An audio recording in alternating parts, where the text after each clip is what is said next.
ನೋಡಿ, ಕಾಂಗ್ರೆಸ್ ಅವರು ಯಾವಾಗ್ಲೂ ಅಧಿಕಾರಕ್ಕೆ ಬಂದಿದ ತಕ್ಷಣನೇ 3 ವರ್ಷ ಆಗಿದೆ. ಎಲೆಕ್ಷನ್ ಅನ್ನು ಮಾಡೋದ್ರಲ್ಲಿ ಸಂಪೂರ್ಣವಾಗಿ ವಿಫಲರಾಗಿದ್ದಾರೆ. ಒಂದಲ್ಲ ಒಂದು ಕಾರಣ ಕೊಟ್ಕೊಂಡು ಮೊದಲು ಒಂದ್ಸಲಿ ಮಾಡಿದ್ರು, ರಿಸರ್ವೇಶನ್ ಮಾಡಿದ್ರು, ಡಿಲಿಮಿಟೇಷನ್ ಮಾಡಿದ್ರು, ತಿರ್ಗಾ ಹೊಸ ಕಾರ್ಪೊರೇಷನ್, ಹೊಸ ಕಾನೂನು, ಹೊಸ ಡಿಲಿಮಿಟೇಷನ್, ಹೊಸ ರಿಸರ್ವೇಶನ್ ಎಲ್ಲ ಆಗಿದೆ. ವಿಭಜನೆ, ಬೆಂಗಳೂರು ವಿಭಜನೆ ಮಾಡಬಾರ್ದು, ಎಲ್ಲ ಮಾಡಿದ್ರು. ಇವತ್ತು ಬೆಂಗಳೂರು ಸಂಪೂರ್ಣವಾಗಿ ಹಾಳುಗಟ್ಟಿ, ಚುನಾವಣೆನಿಲ್ಲ, ವ್ಯವಸ್ಥೆನಿಲ್ಲ, ಎಲ್ಲರ ಕಸ ಗುಂಡಿ ಅವ್ಯವಸ್ಥೆಯಿಂದ ಇವತ್ತು ಬೆಂಗಳೂರು ನಗರ ತುಂಬಿ ತುಳುಕ್ತಿರುವಂತದ್ದು. ತಕ್ಷಣ ಚುನಾವಣೆ ಮಾಡುವಂತ ಕೆಲಸವನ್ನ ಕೈಗೆತ್ಕೊಂಡು ಚುನಾವಣೆಯನ್ನು ಮಾಡುವಂತದ್ದಾಗಬೇಕು. ಮತ್ತು ವಿಳಂಬ ಆಗಂತದ್ದು ಈಗ ಏನೋ ಒಂದಿಷ್ಟು ಕಾರಣ ಕೊಟ್ಟಿದ್ದಾರೆ. ಬೇರೆ ಟೈಮ್ನಲ್ಲಿ ಯಾಕೆ ಮಾಡಿರ್ಲಿಲ್ಲ? ಇವತ್ತೇನೋ ಕಾರಣ ಕೊಡ್ತಾ ಇದ್ದೀರಾ. ಬೇರೆ ಟೈಮ್ನಲ್ಲಿ ಯಾಕೆ ಈ ಕಾರಣವನ್ನ, ಬೇರೆ ಏನ್ ಸಮಸ್ಯೆ ಇತ್ತು? ಈ ಮುಂಚೆ 3 ವರ್ಷದ ಮುಂಚೆ ಏನ್ ಸಮಸ್ಯೆ ಇತ್ತು?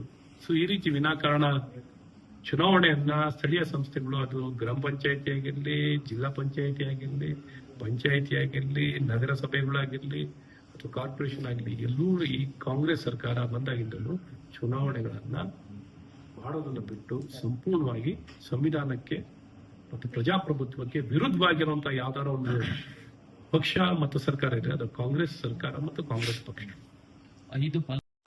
ಖಂಡಿತ ಪಬ್ಲಿಕ್ ಟ್ರಾನ್ಸ್ಪೋರ್ಟೇಷನ್ ಸಿಸ್ಟಮ್ ಯಾವಾಗ್ಲೂ ಕೈಗೆಟ್ಕೊಂತ ರೀತಿ ಇರಬೇಕು. ನಗರದಲ್ಲಿ ಇವತ್ತು ನಾವು ರಸ್ತೆಗಳ ಮೇಲೆ, ಟನ್ನಲ್ಗಳ ಮೇಲೆ, ರಸ್ತೆಗಳ ಮೇಲೆ ಡಬಲ್ ಡೆಕ್ಕರ್, ಇನ್ನೊಂದು ಮತ್ತೊಂದು ರಸ್ತೆ ವಿಸ್ತೀರ್ಣ ಮಾಡುವಂಥದ್ದು, ತುಂಬಾ ರಸ್ತೆಗಳ ಮೇಲೆ ಬಂಡವಾಳ ಹಾಕ್ತೀವಿ.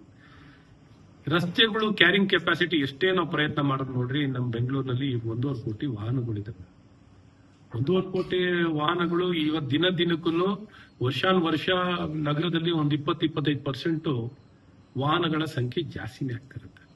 ಸೊ ಪರಿಹಾರ ಏನಿರಬೇಕು? ಪಬ್ಲಿಕ್ ಟ್ರಾನ್ಸ್ಪೋರ್ಟೇಷನ್ ಸಿಸ್ಟಮ್ ಇರಬೇಕು. ಹಾಗಾಗಿ ಪಬ್ಲಿಕ್ ಟ್ರಾನ್ಸ್ಪೋರ್ಟೇಷನ್ ಸಿಸ್ಟಮ್ ವಿಚಾರದಲ್ಲಿ ಪರಮ ಆದ್ಯತೆ, ಅದನ್ನ ಕಾಸ್ಟ್ ಸೆಲ್ಫ್ ಫೈನಾನ್ಸಿಂಗ್ ಮಾಡಬೇಕು, ಅದರ ಉತ್ಪಾದನೆಯಿಂದನೇ ಅದು ನಿರ್ವಹಣೆ ಆಗಬೇಕು ಅನ್ನೋಂಥದ್ದು ಸರಿಯಲ್ಲ. ಸರ್ಕಾರಗಳು ಇದಕ್ಕೆ ಸಬ್ಸಿಡೈಸ್ ಮಾಡುವಂಥದ್ದಾಗಬೇಕು. ಸಬ್ಸಿಡೈಸ್ ಮಾಡುವಂತ ಕೆಲಸಗಳು ಸರ್ಕಾರ ಮಾಡಬೇಕು. ಬೆಂಗಳೂರಿನಲ್ಲಿ ಇಷ್ಟು ಆದಾಯ ಉತ್ಪಾದನೆ ಆಗುತ್ತೆ, ಮತ್ತೆ ಇಲ್ಲಿ ವಿಸ್ತೀರ್ಣೆ ಮಾಡೋದು, ರಸ್ತೆ ವಿಸ್ತೀರ್ಣ ಮಾಡೋಕ್ಕೆಲ್ಲ ಸಾಧ್ಯವೇ ಇಲ್ಲ. ಹಾಗಾಗಿ ಇದನ್ನು ಅರ್ಥ ಮಾಡಿಕೊಂಡು ಸರ್ಕಾರ ಸಾರ್ವಜನಿಕ ಪಬ್ಲಿಕ್ ಟ್ರಾನ್ಸ್ಪೋರ್ಟೇಷನ್ ಸಿಸ್ಟಮ್ಗೆ ಆದ್ಯತೆಯನ್ನು ಕೊಟ್ಟು, ಮತ್ತೆ ಈ ಪೆಟ್ರೋಲು, ಡೀಸೆಲ್ ಕೊರತೆ, ಬೆಲೆ ಏರಿಕೆ ಆಗ್ತಿರೋದ್ರಲ್ಲಿ ಪಬ್ಲಿಕ್ ಟ್ರಾನ್ಸ್ಪೋರ್ಟೇಷನ್ಗೆ ಆದ್ಯತೆಯನ್ನು ಕೊಟ್ಟು ತಕ್ಷಣ ವರ್ಕ್ ಫ್ರಮ್ ಹೋಮ್ ಮಾಡುವಂಥದ್ದು ಮತ್ತು ಪಬ್ಲಿಕ್ ಟ್ರಾನ್ಸ್ಪೋರ್ಟೇಷನ್ಗೆ ನಾವೆಲ್ಲ ಸ್ವಿಚ್ ಇವೆಲ್ಲ ಆಗಬೇಕು ಅಂತ ನಾವು ಈಗ ಪ್ರಧಾನಮಂತ್ರಿಗಳು ಕೊಟ್ಟಿರುವಂತ ಕರೆಗೆ ನಾವು ಬೆಂಬಲವನ್ನು ವ್ಯಕ್ತಪಡಿಸಿ ಈ ದಿಕ್ಕಿನಲ್ಲಿ ಸಾರ್ವಜನಿಕರೇ ಸ್ಪಂದಿಸಕ್ಕೆ ರೆಡಿ ಇದ್ದಾರೆ. ಇಲ್ಲಿರುವಂತಹ ರಾಜ್ಯ ಸರ್ಕಾರ ಇದಕ್ಕೆ ಸ್ಪಂದಿಸಿ ಬೇಕಾಗಿರುವಂತ ಎಲ್ಲ ಕ್ರಮವನ್ನ ಜನರ ನೆರವಿಗೆ, ಪ್ರಧಾನಮಂತ್ರಿಯವರ ನೆರವಿಗಲ್ಲ, ಈ ರಾಜ್ಯದ ಜನರು ಯಾರು ಇವ್ರಿಗೆ ಮತ ಕೊಟ್ಟು ರಾಜ್ಯದ ಹಿತವನ್ನ ಕಾಪಾಡಬೇಕಾಗಿರುವಂತಹ ಸರ್ಕಾರ, ರಾಜ್ಯ ಸರ್ಕಾರ ಈ ರಾಜ್ಯದ ಜನರು ಹಿತವನ್ನ ಕಾಪಾಡಬೇಕು. ಇಲ್ಲೇನೋ ಒಂದ್ ಕಡೆ ಇವ್ರು ಮಾಡೋ ಪ್ರಯತ್ನದಿಂದ ಪ್ರಧಾನಮಂತ್ರಿಗಳಿಗೆ ಹಿತ ಕಾಪಾಡಲ್ಲ, ಇವರು ರಾಜ್ಯದ ಜನರು ಹಿತ ಕಾಪಾಡೋದ್ರಲ್ಲೂ ರಾಜಕೀಯ ಮಾಡಬೇಡಿ ಅಂತಾನು ನಾನು ಬಹಳ ಸ್ಪಷ್ಟವಾಗಿ ಹೇಳಕ್ ಇಷ್ಟ. ಕರೆಕ್ಟ್ ಅಂದ್ರೆ ಡಿಲಟಿನ್ ಇತ್ತು, ಅದಕ್ಕೆ ಮುಂಚೆ ಫೋನ್ ಮಾಡಿ ಹೇಳಿದ್ದೆ ಈ ತರ ಬ್ಲಾಸ್ಟ್ ಮಾಡ್ತಿದ್ದೀವಿ. ರಾಜ್ಯದ ಒಂದು ಗುಪ್ತಚರ ಬಹಳ ಮುಖ್ಯವಾಗಿ ಏನೊಂದು ರಾಜ್ಯದಲ್ಲಿ ಕಾಂಗ್ರೆಸ್ ಸರ್ಕಾರ ಆಡಳಿತಕ್ಕೆ ಬಂದ ದಿನದಿಂದಲೂ ಕಾನೂನು ಸುವ್ಯವಸ್ಥೆ ಸಂಪೂರ್ಣವಾಗಿ ಕುಸಿದಿರುವಂತದ್ದಿದೆ. ಹಾಗೆ ಈ ವಿಚಾರದಲ್ಲಿ NI ತನಿಖೆಯನ್ನು ಮಾಡ್ತಿದ್ದಾರೆ. ಹಾಗಾಗಿ ಕಾದು ಯಾವ ರೀತಿ ರಾಜ್ಯ ಸರ್ಕಾರ ಹಗುರವಾಗಿ ತಗೊಂಡಿದೆ ಅನ್ನುವಂಥ ವಿಚಾರವನ್ನ ತನಿಖೆ ಆದಾಗಲೇ ಬಹಳ ಸ್ಪಷ್ಟವಾಗಿ ವ್ಯಕ್ತವಾಗುವಂತದ್ದಾಗತ್ತೆ. ಈಗಾಗಲೇ ಹಲವಾರು ಸಂದರ್ಭದಲ್ಲಿ ಹಗುರವಾಗಿ ತಗೊಂಡು ತನಿಖೆ ವರದಿ ಬರೋ ಮುಂಚೆನೆ ಇವರೇ ಕ್ಲಿಯರೆನ್ಸ್ ಸರ್ಟಿಫಿಕೇಟ್ಗಳನ್ನ ಭಯೋತ್ಪಾದಕರ ವಿಚಾರದಲ್ಲಿ, ಅದು ರಾಮೇಶ್ವರಂ ವಿಚಾರದಲ್ಲಾಗಿರ್ಲಿ, ಕುಕ್ಕರ್ ಬಾಂಬ್ ವಿಚಾರದಲ್ಲಾಗಿರ್ಲಿ, ಬೇರೆ ಬೇರೆ ಪೊಲೀಸ್ ಸ್ಟೇಷನ್ಗಳನ್ನ ಬೆಂಕಿ ಇಡುವಂಥದ್ದು, ಪೊಲೀಸ್ ಸಿಬ್ಬಂದಿಗಳಿಗೆ ಹಲ್ಲೆ ಮಾಡಿದಾಗ್ಲೂ ಮೃದು ಧೋರಣೆಯನ್ನ ಇವತ್ತೆಲ್ಲ ಒಂದ್ ಕಡೆ ಕಾಂಗ್ರೆಸ್ ಸರ್ಕಾರ ತೋರಿಸುವಂತದ್ದಾಗಿದೆ. ರಾಜಕೀಯಕ್ಕಾಗಿ, ತಮ್ಮ ಸ್ವಾರ್ಥಕ್ಕಾಗಿ, ಮತಗಟ್ಟೆ ಅಥವಾ ಮತ ಬ್ಯಾಂಕಿಗೋಸ್ಕರ, ತುಷ್ಟೀಕರಣಕ್ಕೋಸ್ಕರ ಕಾಂಗ್ರೆಸ್ನವರು ಏನ್ ಬೇಕಾದ್ರೂ ಮಾಡ್ತಾರೆ. ಸೊ ಹೀಗಾಗಿ ಅವಕಾಶವಾದ ರಾಜಕಾರಣವನ್ನ ಕಾಂಗ್ರೆಸ್ ಪಕ್ಷದವರು ಮಾಡ್ತಾ ಬಂದಿದ್ದಾರೆ. ಬಹಳ ಸೂಕ್ಷ್ಮವಾಗಿರುವಂತ ವಿಚಾರ. ಸನ್ಮಾನ್ಯ ಪ್ರಧಾನಮಂತ್ರಿಗಳು ಬಂದಾಗ ಯಾವ ರೀತಿ ಮುಂಜಾಗ್ರತೆಯನ್ನು ವಹಿಸಬೇಕಾಗಿತ್ತು ಅಥವಾ ಸುರಕ್ಷತೆಗೆ ಆದ್ಯತೆ ಯಾವ ರೀತಿ ಕೊಡಬೇಕಾಗಿತ್ತು ಅದೆಲ್ಲ ಒಂದ್ ಕಡೆ ಕೊಡೋದ್ರಲ್ಲಿ ವಿಫಲವಾಗಿರುವಂತದ್ದು ಇಲ್ಲಿ ಬಹಳ ಸ್ಪಷ್ಟವಾಗಿ ವ್ಯಕ್ತವಾಗ್ತಿರುವಂತದ್ದು ಈ ಒಂದು ಘಟನೆಯಿಂದ ವ್ಯಕ್ತವಾಗ್ತಿದೆ. ಹಾಗಾಗಿ ತನಿಖೆ ಆಗಲಿ, ಎನ್ಐಎಯಿಂದ ತನಿಖೆ ಆಗಿ ಇನ್ನ ಸ್ಪಷ್ಟವಾಗಿ ವರದಿ ಬಂದಾಗ ಇವರ ಲೋಪದೋಷಗಳು ಇನ್ನೂ ಸ್ಪಷ್ಟವಾಗಿ ಬಯಲಿಗೆ ಬರುವಂತದ್ದಾಗಿದೆ. ಸರಿ, ಬೇರೆ ಸಂದರ್ಭದಲ್ಲಿ ಪ್ರಧಾನಿ ಒಂದು ಭಾಷಣ ಮಾಡಿದ್ದಾರೆ. Honorable Prime Minister has given a call in the interest of the nation to ensure that our foreign exchange is not being utilized for purchase of gold or the overconsumption of the petrol or diesel should not happen. We need to minimize. Probably in this direction, we need to work from home, make use of the public transportation to cut down the consumption of petrol and diesel and as well as the gas. Probably we need to, as a nation, as a citizens of this nation, we need to cooperate and we need to ensure our foreign exchange is protected and in the nation interest, and as well as with regard to the purchase of gold, the cost have been spiraling like anything, and more than 78 billion year on year it has been spent to only purchase, particularly this financial year, 78 billion has been spent in the foreign exchange to procure gold. So it is not in the interest of the nation. It has not been a permanent decision. It is only a temporarily for a year.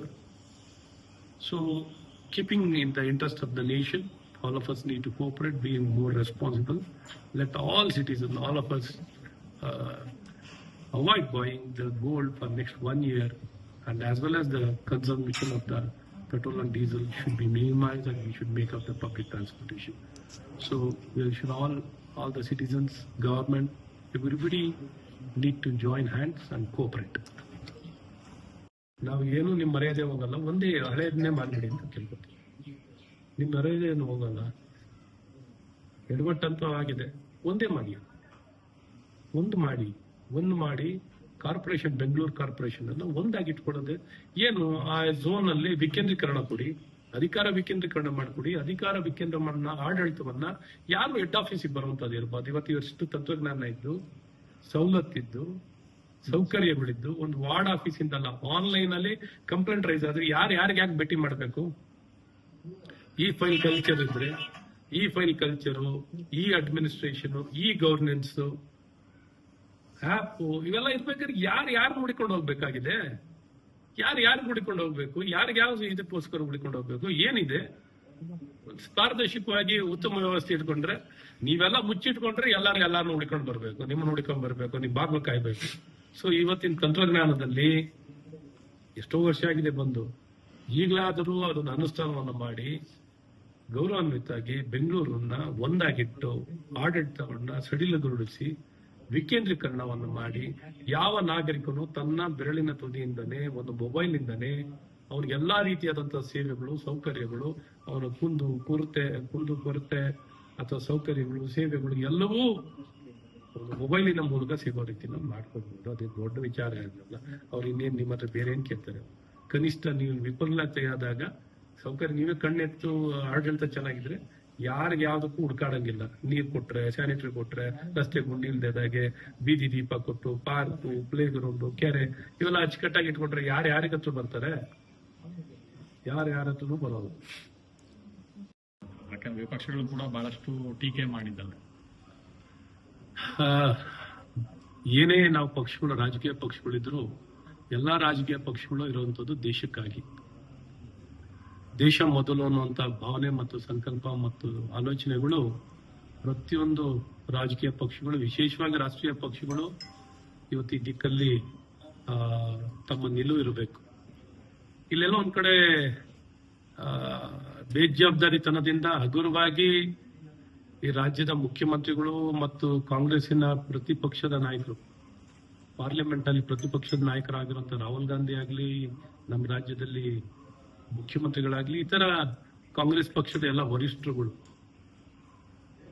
ಏನು ದೇಶದಲ್ಲಿ ಉತ್ಪಾದನೆ ಆಗುತ್ತಾ? Petrol diesel ದೇಶದಲ್ಲಿ ಉತ್ಪಾದನೆ ಆಗುತ್ತಾ? ಬಂಗಾರ ದೇಶದಲ್ಲಿ ಉತ್ಪಾದನೆ ಆಗುತ್ತಾ? ಇದೆಲ್ಲ ಆಮದು ಆಗುವಂಥದ್ದು.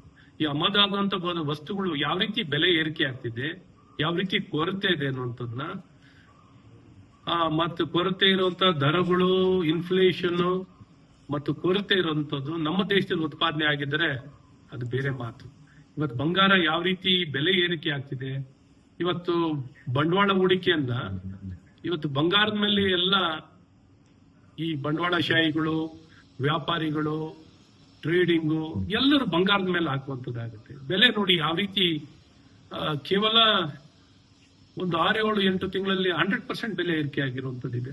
ಇದು ಯಾರಿಗೆ ಈ ರೀತಿ ಬೆಲೆ ಏರಿಕೆಯನ್ನ ಕೇವಲ ವ್ಯಾಪಾರಿಗಳಿಗೆ ಅನುಕೂಲ ಅಥವಾ ಯಾವ್ದೋ ಬಂಡವಾಳಶಾಹಿಗಳು ವಿಶ್ವ ವ್ಯಾಪ್ತಿಯಲ್ಲಿ, ವಿಶ್ವ ಮಾರುಕಟ್ಟೆಯಲ್ಲಿ ಈ ಬೆಲೆ ಏರಿಕೆ ಆಗುವಂಥದ್ದು ಅಮ್ಮದಾಗಿ ಕೆಲವೊಂದು ಕಡೆ ಬೆಲೆ ಕುಸಿಯಿತು ಅನ್ಕೊಳ್ಳಿ. ಈ ಆಯಿಲ್ ಕ್ರೈಸಿಸ್ ಕಮ್ಮಿ ಆದಾಗೆ ಬೆಲೆ ಕುಸಿಯಿತು ಅನ್ಕೊಳ್ಳಿ. ಈ ರೀತಿ ಬಂಗಾರದ ಅಭಾವವನ್ನ, ಕೃತಕ ಅಭಾವಗಳನ್ನ ಸೃಷ್ಟಿ ಮಾಡಿ ಏರಿಕೆ ಆಗ್ತಿರುವಂಥದ್ದು ಮತ್ತು ನಮ್ಮ ಫಾರಿನ್ ಎಕ್ಸ್ಚೇಂಜ್ ಅನ್ನ ಕಳ್ಕೊಳ್ತಿರೋಂಥದ್ದು. ಫಾರಿನ್ ಎಕ್ಸ್ಚೇಂಜ್ ಬಹಳ ಮುಖ್ಯ. ನಮ್ಮ ಇಂಪೋರ್ಟ್ ಎಕ್ಸ್ಪೋರ್ಟ್ ತಾಳೆ ಆಗ್ಬೇಕು. ಎಕ್ಸ್ಪೋರ್ಟ್ ಆಗುವಂಥದ್ದು ಇವತ್ತು ಇಂಪೋರ್ಟ್ ಆಗ್ತಿರುವಂತ ಈ ಬೆಲೆಗಳು 2 ಪಟ್ಟು ಜಾಸ್ತಿ, 3 ಪಟ್ಟು ಜಾಸ್ತಿ ಆಗ್ತಿದ್ದಾಗ ದೇಶಕ್ಕೆ ಮಾರಕವಾಗಿರುತ್ತೆ. ಹಾಗಾಗಿ ಜವಾಬ್ದಾರಿತವಾದಂತ ಸ್ಥಾನದಲ್ಲಿದ್ದ ನಮ್ಮ ಪ್ರಧಾನಮಂತ್ರಿಗಳು ಈ ಕರೆಯನ್ನ ಕೊಟ್ಟಿದ್ದಾರೆ. ಈ ಕರೆಗೆ ಹೋಗ್ಬಿಡ್ಬೇಕಿತ್ತು, ಸಹಕಾರ ಕೊಡ್ಬೇಕಿತ್ತು. ಈ ದಿಕ್ಕಿನಲ್ಲಿ ಪ್ರತಿಪಕ್ಷಗಳು ಸಹ ಸ್ಪಂದಿಸುವಂತ ಕೆಲಸ ಆಗ್ಬೇಕಿತ್ತು. ಅದು ಬಿಟ್ಟು ಅದ್ರ ವಿರುದ್ಧವಾಗಿ ಹೇಳಿಕೆಯನ್ನ ಬೇಜವಾಬ್ದಾರಿತನದಿಂದ ಇವ್ರ ರಾಜಕೀಯ ಅನುಭವಗಳು, ತಿಳುವಳಿಕೆ ಅಥವಾ ಅವರ ಸ್ಥಾನಮಾನಕಾರ ಹೋಗ್ಲಿ, ಅವರು ಎಷ್ಟೇ ಅವರ ಆಲೋಚನೆ ಮಟ್ಟ ಕಮ್ಮಿದ್ರು ಅಟ್ಲೀಸ್ಟ್ ಅವ್ರು ತಗೊಂಡಿರುವಂತ ಜವಾಬ್ದಾರಿತವಾಗಿ ಮಾತಾಡ್ಬೇಕು. ಮುಖ್ಯಮಂತ್ರಿ ಜವಾಬ್ದಾರಿತವಾಗಿ ಮಾತಾಡ್ಬೇಕು. ಒಬ್ಬ ಪ್ರತಿಪಕ್ಷ, ದೇಶದ ಪಾರ್ಲಿಮೆಂಟ್ ನಲ್ಲಿರುವಂತ ಪ್ರತಿಪಕ್ಷದ ಸ್ಥಾನದಲ್ಲಿರುವಂತವ್ರು ಜವಾಬ್ದಾರಿತವಾಗಿ ಮಾತಾಡ್ಬೇಕಿತ್ತು. ಇದು ಬಿಟ್ಟು ಈ ಮುಂಚೆ ಇಂದಿರಾ ಗಾಂಧಿ ಅವರು ನೋಡಿ 67ರಲ್ಲಿ ಕರೆ ಕೊಟ್ಟಿಲ್ವಾ? 67ರಲ್ಲಿ ಇಂದಿರಾ ಗಾಂಧಿ ಅವರು ಜೂನ್ 6ನೇ ತಾರೀಕು 1967ರಲ್ಲಿ ಅವರು ಗೋಲ್ಡ್ ಅನ್ನ ಇಂಪೋರ್ಟ್ ಮಾಡೋಂಥದ್ದನ್ನ, ಗೋಲ್ಡ್ ಅನ್ನ ಕೊಂಡ್ಕೋಬೇಡಿ ಅಂತ ಇಡೀ ರಾಷ್ಟ್ರದ ಜನಗೆ ಕರೆ ಕೊಡುವಂಥದ್ದು. ಅವ್ರು ನೇರವಾಗಿ ನಿರ್ಬಂಧನೆ ಹಾಕ್ಬಿಡ್ತಾರೆ. ಇಲ್ಲಿ ಕರೆ ಕೊಟ್ಟಿದ್ದಾರೆ ಪ್ರಧಾನಮಂತ್ರಿಗಳು, ನಿರ್ಬಂಧನೆಗಳನ್ನ ಹಾಕಿಲ್ಲ, ಕರೆ ಕೊಟ್ಟಿದ್ದಾರೆ.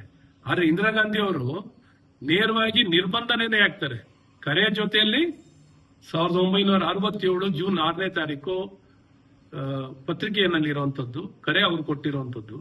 ಸೊ ಈ ರೀತಿ ಏನು ಹಿಂದೆ ಮುಂದೆ ನೋಡಲ್ಲ, ದೇಶದ ಹಿತದೃಷ್ಟಿ ನೋಡಲ್ಲ, ಬರೀ ರಾಜಕೀಯ ಪ್ರೇರಿತವಾಗಿ ಇವ್ರಿಗೇನು ರಾಜಕೀಯ ಆಗ್ಲಿ ಒಳ್ಳೆ ಆಡಳಿತ ಕೊಟ್ಟು ಅಭಿವೃದ್ಧಿ ಮಾಡಿ, ಭ್ರಷ್ಟಾಚಾರ ರಹಿತವಾಗಿ ಉತ್ತಮ ಆಡಳಿತ ಕೊಡಬೇಕು, ದೇಶ ಪರವಾಗಿ ಜನಪರವಾಗಿ ಆಡಳಿತ ಮಾಡೋದು ಯಾವುದೂ ಇಲ್ಲ.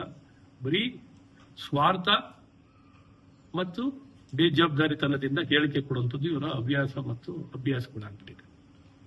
ಹೆಚ್ಚಿನ ವಿಡಿಯೋಗಳಿಗೆ ಪ್ರತಿಧ್ವನಿ ಯೂಟ್ಯೂಬ್ ಚಾನೆಲ್ ಸಬ್ಸ್ಕ್ರೈಬ್ ಮಾಡಿ, ಬೆಲ್ ಐಕಾನ್ ಕ್ಲಿಕ್ ಮಾಡಿ.